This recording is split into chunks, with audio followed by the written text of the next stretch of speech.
Hello दोस्तों, आज हम एक फिर नए वीडियो के साथ जिसमें हम आपको राष्ट्रपति और उपराष्ट्रपति से संबंधित आर्टिकल के बारे में बताएंगे।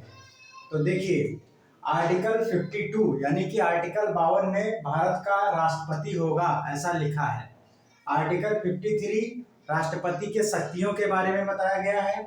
आर्टिकल 54 राष्ट्रपति का निर्वाचन के बारे में बताया गया है। आर्टिकल 55 निर्वाचन की रीति कि किस तरह से उसका निर्वाचन होगा राष्ट्रपति का, वो बताया गया आपके आर्टिकल 55 में।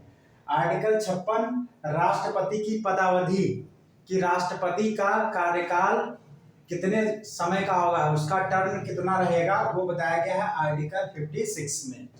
फिर आर्टिकल 57 पुनर्निर्वाचन के लिए पात्रता कि राष्ट्रपति एक से अधिक बार भी बन सकता है, तो उसके बारे में बताया गया है आर्टिकल 57 में, जिसकी भारत में कोई लिमिटेशन नहीं है कि आप कितनी बार राष्ट्रपति बन सकते हो, आप कितनी बार भी बन सकते हो, जबकि अमेरिका वगैरह में आपको ऐसा नहीं है।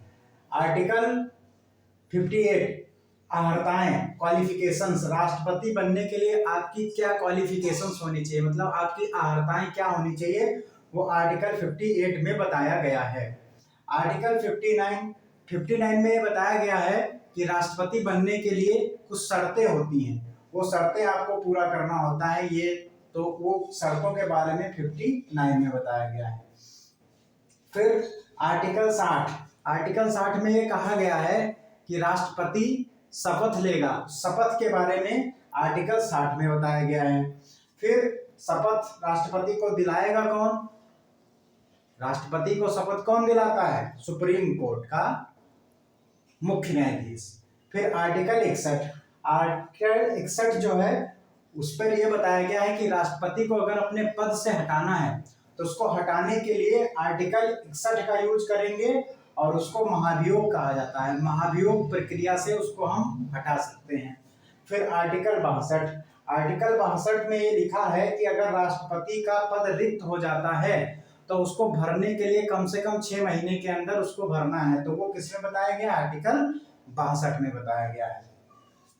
फिर हम बात कर लेते हैं उपराष्ट्रपति का। उपराष्ट्रपति में आर्टिकल 63 में ये लिखा है कि भारत का एक उपराष्ट्रपति होगा। किसमें लिखा है, आर्टिकल 63 में।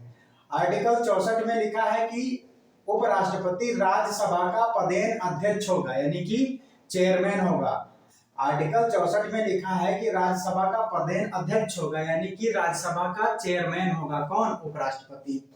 आर्टिकल 65 में बताया गया है कि राष्ट्रपति पद अगर रिक्त हो जाता है तो उस समय राष्ट्रपति के सारे काम, सारे कर्तव्य कौन करेगा, उपराष्ट्रपति करेगा।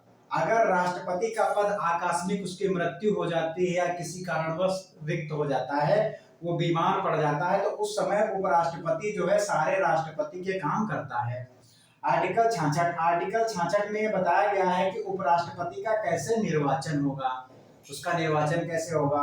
फिर आर्टिकल 67 में ये बताया गया है कि उपराष्ट्रपति जो होता है उसका भी पदावधि यानी कि टर्म कितना होता है, उसका कार्यकाल कितना होता है, 5 साल। आर्टिकल 68 में बताया गया है कि अगर इसका पद रिक्त हो जाता है उपराष्ट्रपति का तो उसको भी 6 महीने के अंतर्गत आपको भरना पड़ेगा, तो समय के बारे में आर्टिकल 68 में बताया गया है। फिर आर्टिकल 69 में बताया गया है कि उपराष्ट्रपति शपथ लेगा। आर्टिकल 71 में बताया गया है कि राष्ट्रपति उपराष्ट्रपति के निर्वाचन से संबंधित कुछ विषय होते हैं, उन विषय को आर्टिकल 71 में बताया गया है। आर्टिकल 72 में क्षमादान के बारे में बताया गया है कि आप उपराष्ट्रपति आपको क्षमा कर सकता है, क्षमादान जो उसकी शक्तियां होती है वो आर्टिकल 72 में दिया गया है। आर्टिकल 73 संघ की कार्यपालिका शक्ति का विस्तार किया गया है कि जो कार्यपालिका की शक्ति का विस्तार होगा वो किस में बताया गया, आर्टिकल 73 में बताया गया है। तो ये राष्ट्रपति उपराष्ट्रपति संबंधित कुछ आर्टिकल्स थे जो हमने एक वीडियो में कवर किए हैं। यहाँ से एक क्वेश्चन जरूर पूछा जाता है, इसलिए ये आर्टिकल आप याद कर लीजिए। धन्यवाद।